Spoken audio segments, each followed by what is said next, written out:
Arco da Vovó Turbo. Logo de início, sem contexto algum, vemos uma garota e seu namorado discutindo, porque o namorado dela quer que ela empreste um dinheiro pra ir em um encontro, ou eles podem fazer atividades interativas a favor da procriação e ela teria que pagar o hotel. Assim como muitos deveriam fazer, ela desceu uma voadora no canalha, ela continuou tentando enfiar a porrada nele e o patife teve a audácia de dar uma bicuda nela. Depois disso, eles terminaram, amém, e cada um foi pra um canto. Aparentemente triste, a garota fala que aquele era seu primeiro namorado, e que só tava com ele porque sua aparência lembrava do ator Ken Takakura, que ela é fissurada. Depois de choramingar pras amigas, ela saiu resmungando pelo corredor da escola e viu um nerdola tomando uma chuva de bolinhas de papel. Mas de repente, a garota se senta na frente do nerdola e puxa papo com ele. Quando os vacilões param de encher o saco do nerdola, ela mete o pé e, como um bom nerdola, ele sai emocionado atrás da garota.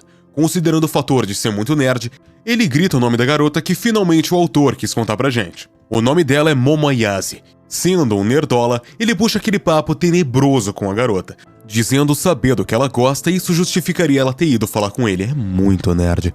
E como um ser humano sensato, ela corta o papo do nerdola e diz que não tá interessada nele, pra ele esquecer que aquilo existiu.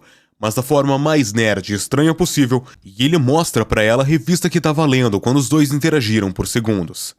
O nerd supõe que, assim como ele, a Momo gosta de ocultismo, que é esse lance de ET, OVNIs, bicho estranho, teoria, blá blá blá. Papo de nerd, galera. Depois de spamar a nerdice dele, ela só caga e pergunta se pode ir embora, mas o nerdola insiste em ser mais nerd ainda e ela cospe fatos na cara dele. Mal conheço e já amo.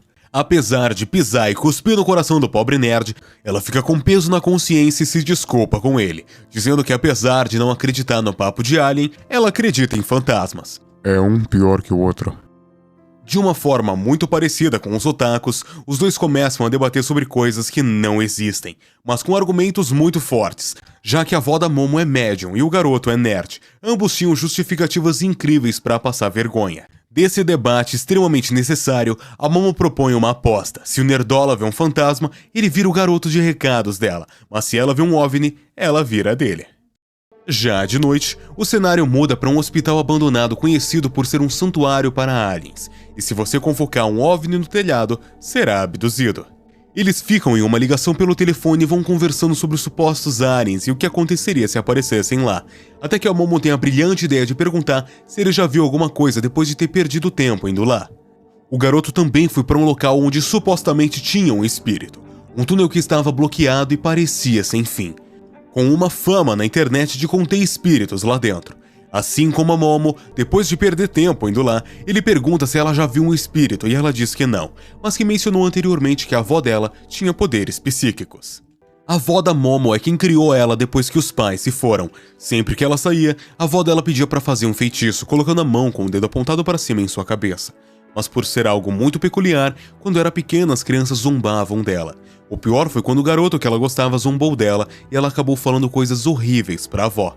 O mais importante é que ela não ficou com raiva do garoto que ela gostava ter feito aquilo, mas do garoto que ela gostava ter zombado da avó dela, mostrando pra gente a forte ligação que tem entre as duas e a forte empatia que a Momo tem por pessoas que ela é próxima. Mas isso é papo pra outra hora. Depois de contar um pouco sobre seu passado, a Momo pergunta por que do nerdola gostar desse papo de aliens. Mas ele continua desconversando, apesar de parecer mais tranquilo falando ao telefone. E é aí que a maluquice começa. Enquanto o nerdola andava no túnel, do completo e absoluto nada, uma véia vesga apareceu na frente dele e proferiu a seguinte frase: "Eu irei deixar você chupar as minhas tetas, e agora me deixe chupar o seu pau." Correndo pacas para fugir da véia, o garoto continua na ligação com a Momo, que insistiu pro nerdola parar de correr, senão ia dar merda. Ele pensou que tinha trombado apenas uma véia safada e que fugir seria a melhor opção.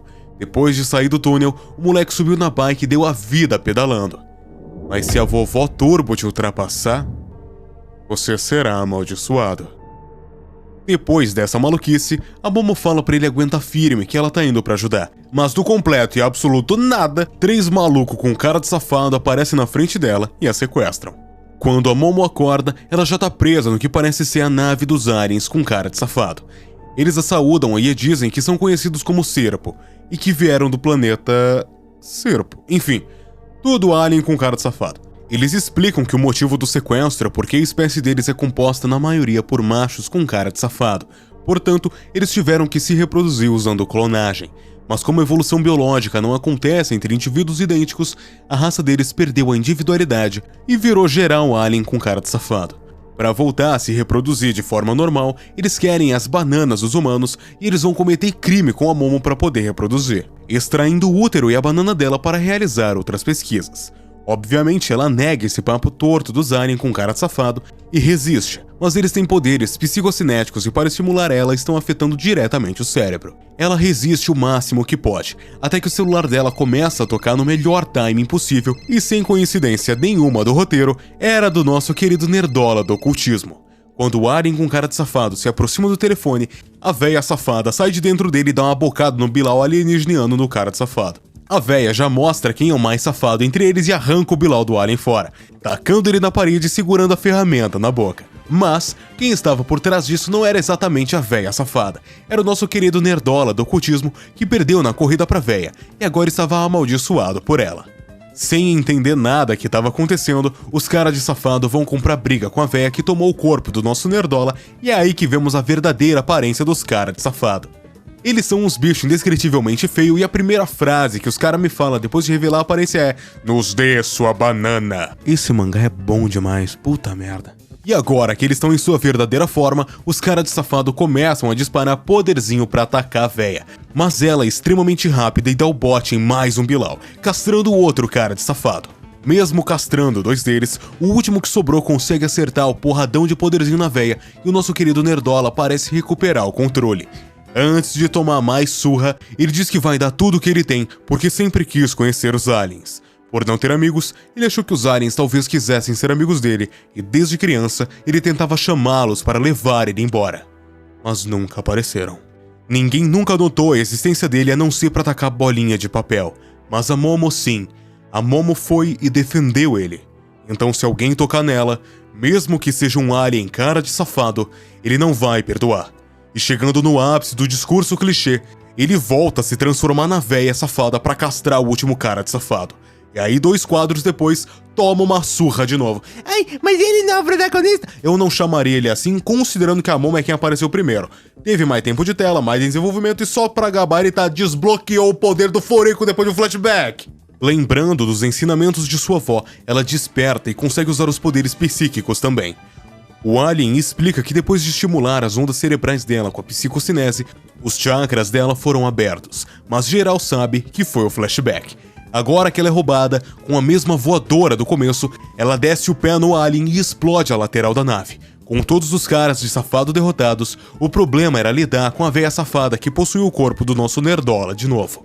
A Momo expulsa a véia safada do nerdola, mas ela não saía completamente dele, porque enquanto ela tiver o Bilal do nerdola, a maldição não vai sair dele. Que mangá bom! Pra se livrar de vez da véia safada, eles precisam voltar no túnel e recuperar o Bilal do nerdola. Mas no momento o foco é em sobreviver à queda da nave, que só bateu no hospital e de alguma forma eles escaparam. Ponto pro anime aí, lá ficou melhor. Agora que acreditamos em todo o papo furado deles, o nerdola continua amaldiçoado. Mas com os novos poderes, a Momo consegue impedir que a véia safada possua o corpo dele. Como a Momo tá despida, o nosso nerdola decide dar suas roupas pra ela e ir sozinho ver a véia safada. Enquanto ele tenta afastar ela dessa bagunça, ela questiona por que não pode ajudar, mas sendo o nerdola que ele é, ele fica tímido e diz que é um cara estranho. Uma fala do ator Ken Takakura, que deixa a Momo balançada. Como nomes aqui não são tão importantes pra se perguntar quando conhece alguém, depois dessa maluquice toda ela questiona qual o nome dele. E depois de todas as pistas, o capítulo se encerra com ele dizendo: Ken Takakura. Voltando pra história, completamente descrente de tal informação óbvia, a Momo se recusa a acreditar no nosso nerdola. Mas mesmo que ela não acredite, não muda muita coisa. Ela diz que de forma alguma esse nome deve ser citado, e ele concorda com isso. Como o nosso nerdola curte ocultismo, a Momo batizou ele de Okarun, mas vai continuar sendo nerdola. Tentando disfarçar a felicidade, ele fica tentando esconder o rosto enquanto ela tira uma com ele, até que ele peida nela. Os dois percebem que já amanheceu, e como fantasmas não saem à noite, não adianta ir tentar peitar a véia safada naquele momento. Então a Momo convida o nerdola pra casa dela, porque ela precisa conter a maldição dele. Chegando na casa dela, o nerdola anda tranquilamente pela porta da frente e começa a pegar fogo por causa de um talismã que protegia a casa. A Momo remove o talismã para que o Nerdola possa entrar, mas depois de pegar fogo e ser arremessado em um rio, o cabelo dele fica bagunçado, bem diferente do design de antes. Ele parece menos Nerdola. Anota que isso é importante. Naquele momento, a avó dela não estava em casa, então eles sobem para trocar de roupa. Mas como a Momo não conseguia ver o Nerdola, a maldição dele saiu do controle. Como todos sabemos, o Bilal do Nerdola foi levado e a curiosidade que fica é ver o que resta lá. Curiosidade que a Momo também tem, mas o Nerdola não quer liberar informação pra gente. No fim, eles acabam jogando a culpa um pro outro, mas o Nerdola admite que não queria deixar a chance de fazer um amigo passar. Por isso ele ficou desesperado pra falar com a Momo. Mas o lado Nerdola dele diz que é como se eles estivessem em mundos completamente diferentes, e que alguém como ele não deveria se aproximar dela, pedindo desculpas por envolver ela nisso, e quando acabar, ela pode voltar a ignorar ele. Mas ela responde que ele tá fazendo suposições sobre pessoas, se isolando, e essa seria a razão para ele não ter amigos, dizendo que ele não deveria pedir para ela o ignorar. Os dois apenas deveriam conversar sobre essa coisa de nerd. Depois de limpar suas lágrimas, o garoto responde: "Sua vadia", e os dois gritam um com o outro até que a campainha faz barulho. Mas a Momo nunca tinha escutado aquele som antes. A avó dela comentou que na casa tinham duas campainhas, uma para pessoas e outra para espíritos malignos. Como eles tiveram que remover o talismã para o Nerdola entrar, a casa ficou desprotegida, e alguma coisa tinha invadido. Eles saem de lá para poder colocar o talismã de volta. Mas de repente, o céu escurece e uma parede cerca a casa. Uma névoa negra surge e ambos começam a sangrar. Sem escapatória, o responsável pelo que estava acontecendo surge e revela sua aparência: um lutador de sumô que está atrás de genitálias. Esse papo de assaltar órgãos reprodutores é muito peculiar, mas o Nerdola diz que aquilo é um alien, conhecido como o Monstro de Floodwoods. Ele é descrito como um alien de 3 metros que foi visto primeiro na cidade de Floodwoods, e no Japão foi avistado na prefeitura de Yamanashi. Como a avó da Momo tinha dito que aquela campainha era para espíritos, bateu uma dúvida sobre. Mas o Nerdola explica que estudos mostram que pessoas que veem fenômenos psíquicos com frequência também são propícios a ver OVNIs. Então os espíritos e aliens teriam alguma coisa em comum. O lutador de sumô continua atacando eles, até que o Nerdola pensa em um jeito de lutar contra ele, usando a maldição a seu favor. O plano é a Momo usar os poderes dela para liberar a maldição e preservar a consciência do Nerdola. Assim, ele consegue usar os poderes sem perder o controle. O lutador de sumô continua atacando, até que no último instante o Nerdola sai dos destroços e com uma nova forma e depressivo. Enquanto os dois ficam discutindo como de costume, o canalha do lutador de sumô desce a mão no Nerdola. Mas agora, o menino tá de hack também, deixando o lutador sem os 5 dedos de uma mão. Ele se moveu tão rápido que nem a Momo percebeu o que tinha acontecido. Mas humanos não são feitos para se mover assim. Ele mal conseguia sustentar a transformação por conta do poder absurdo da véia safada. Como violência não deu certo, vemos o primeiro ato de genialidade desse mangá. A Momo e o Nerdola meio que dividem o protagonismo. Mas ela disparadamente rouba mais a cena, e de uma maneira muito interessante, porque em vez de se garantir no poderzinho, ela é mais estratégica, enquanto ele é bem mais porradeiro. Então a dinâmica deles começa nessa luta e vai se desenvolvendo. Para vencer um lutador de sumô, eles precisam fazer a mão dele tocar no chão, e assim eles ganhariam. O Nerdola se transforma novamente, e depois de desviar do ataque do lutador, rapidamente avança e arranca uma parte de sua perna fora. Sem equilíbrio, a Momo usa os poderes para colocar a mão dele no chão. Mas antes que ele evapore por completo, 2 pernas saem do seu pescoço e ele volta a ficar em pé. Ele ataca a Momo e a jogando contra a parede. Mas mesmo assim, ela contém a maldição do Nerdola e mantém a sua consciência. O lutador de sumô canalha desce o braço na Momo e afunda ela cada vez mais contra a parede, enquanto ela usa os poderes para se defender.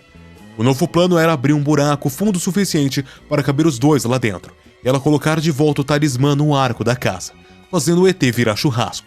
Uma coisa interessante que acontece após derrotarem o alien é que a redoma em volta da casa se desfaz, e todo o dano dentro daquele ambiente desaparece também, mas mantém as consequências para os personagens depois da luta, e não tem necessidade de explicar a destruição ou por que as pessoas não acreditam em aliens. Depois de vencerem, eles comemoram e novamente o cabelo do Nerdola tem uma mudança, ficando mais espetado e menos Nerdola.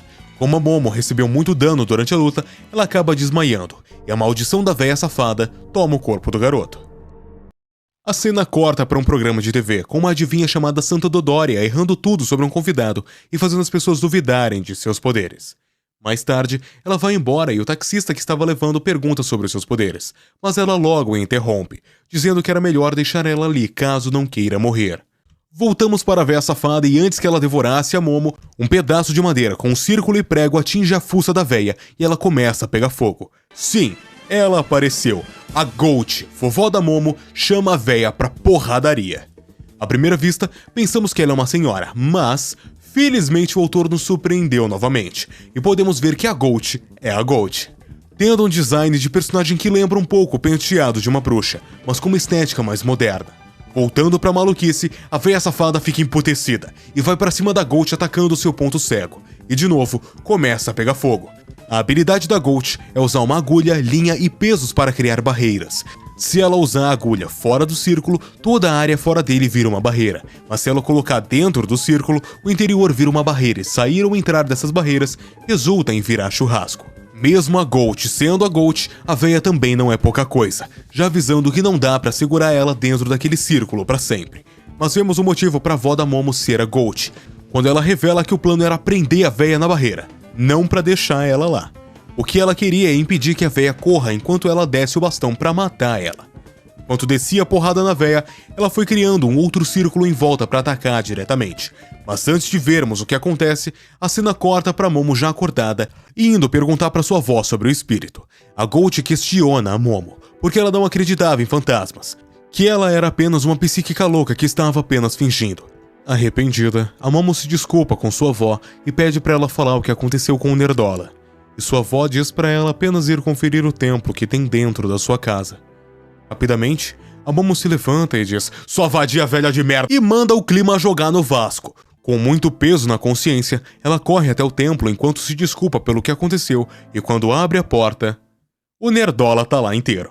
Ele abre o berreiro porque pensou ter a matado e ela só fecha a porta na cara dele. Como de costume, voltam a discutir. A Gold explica que aquele templo está contendo a maldição, mas caso o Nerdola saia, vai virar a véia safada de novo. A Momo conta pra sua avó sobre seus poderes e os aliens, mas ela não acredita que eles existem e diz que a situação que estão agora é bem trabalhosa. Há um tempo atrás, a véia safada era chamada de vovó dos 5 km, um yokai moderno que aterrorizou o Japão inteiro. Recentemente, ela estava passando muito tempo dentro do túnel que o Nerdola foi, e antes disso, a Gold já tinha ido ver o que estava acontecendo lá. Mesmo sendo a Gold, ela nem conseguia chegar perto do túnel por causa da presença que sentiu lá dentro. O motivo para tamanha presença é porque um espírito enlaçado estava habitando o túnel. Esses espíritos são quase sempre os mais fortes de seus territórios, e nenhum médium iria pensar em enfrentar um desses nessas condições. Isso significa que um espírito daquele local se fundiu com a véia safada. Pensando no bem da neta, a Gold pede para ele esquecer isso e seguir com a vida. Mas a Momo diz que nesses momentos, ela pensa no que o Ken faria e se fosse ele, ajudaria o Nerdola. A Gold leva em consideração e o jeito pra reverter isso é jogar pega-pega com a véia safada. O plano é desafiar ela e correr pra fora do território do enlaçado, enfraquecendo a véia. Depois é descer a porrada nela. A Momo pergunta se colocar o talismã de antes no túnel não resolveria o problema, e a Gold diz que os poderes dela são emprestados do deus que vive naquela área. Se ela sair da cidade de Kamikoshi, ela não vai conseguir usar esses poderes. Todo deus tem uma área específica. A vantagem fica para quem estiver jogando em casa, o que não era o caso. Como o forte da Momo não é as pernas, aquele que correria contra a véia safada seria o Nerdola usando os poderes dela. Mas agora, ele mal consegue sustentar o poder máximo 2 vezes e ainda teria que levar a Momo em suas costas enquanto faz isso. A Gold diz que ele deve começar a se exercitar agora e que ela mesma vai treinar os dois para conseguirem vencer a véia safada, começando o arco de treinamento. O Nerdola se desculpa com a Momo por não ter sido tão útil na última luta, e ela fala que tá tudo bem, mas mesmo assim, ele promete que na próxima vez que algo assim acontecer, ele vai dar tudo o que tiver pra ajudar. Ele não quer que ela se decepcione com ele e pare de ser sua amiga, mas ela tá mó de boa com isso, o que confundiu o Nerdola ela ter fechado a porta na cara dele. Ela consola o Nerdola e diz que vai tá lá pra salvar ele outra vez, e os dois vão dormir. Mas antes, a Gold aparece assistindo uma notícia no jornal sobre aquele cara do programa de TV, confirmando tudo que ela tinha dito. No dia seguinte, um problema maior ainda apareceu. O Nerdola precisava cagar. E como a Momo não tem muito controle sobre os poderes, caso ela perca ele de vista, a maldição vai sair do controle. E então ela teria que presenciar o ato mais puro da humanidade, que é ir ao banheiro. A Gold tenta ensinar ela a controlar melhor os poderes, mas ela falha miseravelmente. E uma corrida para ver quem impede o Nerdola de ir ao banheiro se inicia. A Momo é a primeira a sucumbir à velocidade do Nerdola, mas a Gold mantém a pressão e E ele tá cagando de porta aberta com plateia.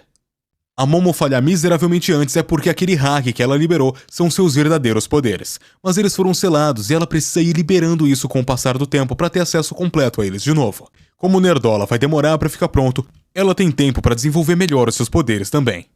Ou será que...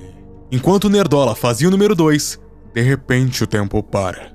E o nariz da Gold começa a sangrar. Quando a Momo se vira, a véia safada tá na sua frente, perguntando como a Momo gostaria que a avó dela morresse naquele momento.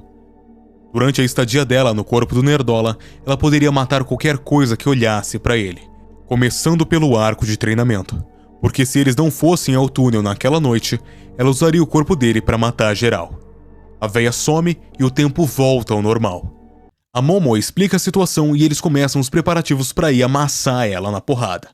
A Gold faz eles vestirem roupas específicas que serviriam como um colete à prova de balas, porque o fato deles não treinarem tornava tudo muito perigoso. Então, todo cuidado era necessário. Antes de saírem, a Gold abraça a Momo e pede para que ela não morra, rezando a Deus para que os proteja, e então vemos a Momo puta indo em direção à véia safada. O fato daquela véia ter machucado a sua avó deixou ela irritada, e agora o objetivo é chutar a bunda véia dela até a morte. Chegando ao túnel, eles precisam tomar uma decisão importante que vai afetar diretamente no resultado final. Quem vai entrar primeiro? Como ambos são bundões, o Nerdola sugere que entrem juntos e depois de discutirem, a Momo faz uma pergunta realmente importante. O que iria fazer se a véia safada aparecer? Ela queria descer a porrada, mas o Nerdola explica que eles precisam levar ela pra fora da cidade e separá-la do enlaçado. Porém, o Nerdola não aguenta correr contra a véia, então o plano parece não ter tanto planejamento. Após derrotar o lutador de sumô, a moral da Momo tá lá em cima, então ela quer descer a porrada na véia mesmo, sem nem precisar sair dali. Até que a véia finalmente aparece. Diferente da sua aparência rebaixada e safada, ela tá imensa, tampando o túnel, e logo atrás deles, outra véia imensa aparece, alterando o formato do túnel para encurralar os dois. Rapidamente, a Momo saca o bastão.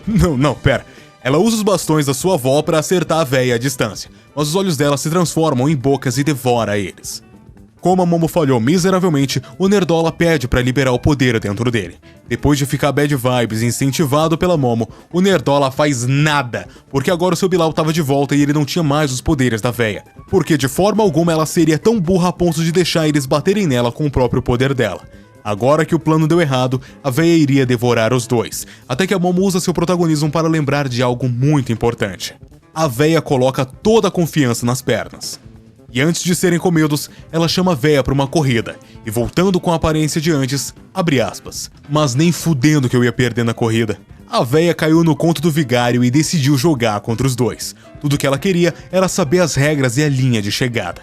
A Momo diz que não tem linha de chegada, vai ser um pega-pega onde ela vai atrás deles, e se conseguir pegá-los, a véia ganha. Quando a competição começar, a véia vai ter que contar até 10 minutos enquanto eles estão fugindo. Caso ela quebre a regra, vai ser a pior yokai da história. Com o plano genial em prática, os dois começam a correr, e a véia começa a contar. 1, 2, 3, 10, 12, 1 minuto, 3 minutos, 5 minutos, e acabou a contagem. Melhor personagem. Depois de capturar a Momo, ela conta os 10 minutos no Nerdola, e ele se lembra que prometeu ajudar da próxima vez. Em um salto desesperado, ele diz: me deixa chupar suas tetas. E morde a teta da véia. Graças à roupa especial do Nerdola, a véia foi enfraquecendo enquanto ele mordia a teta dela. Então o único jeito de se livrar dele era possuindo novamente o seu corpo. Dentro do corpo do Nerdola, a véia destrói as roupas dele e toma o controle.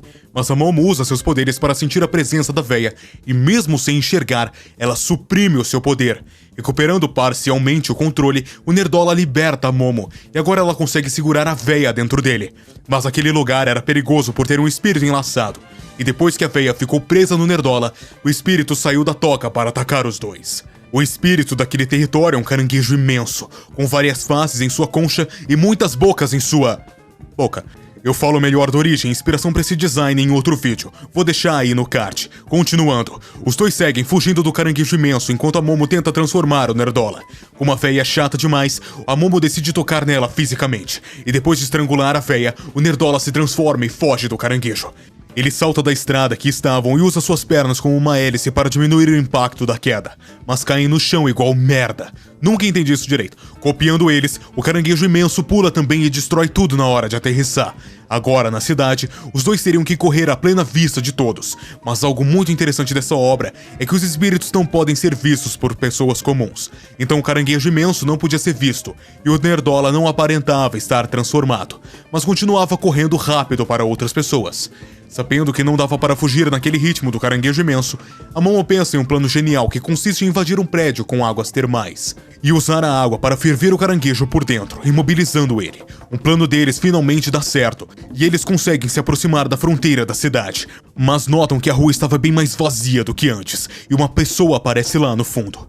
Depois, outra, e do nada, uma multidão preenche a rua. A véia safada usou seus poderes para pegar emprestado espíritos de um cemitério que tinha próximo da divisa da cidade, e esses espíritos possuíram o corpo dessas pessoas.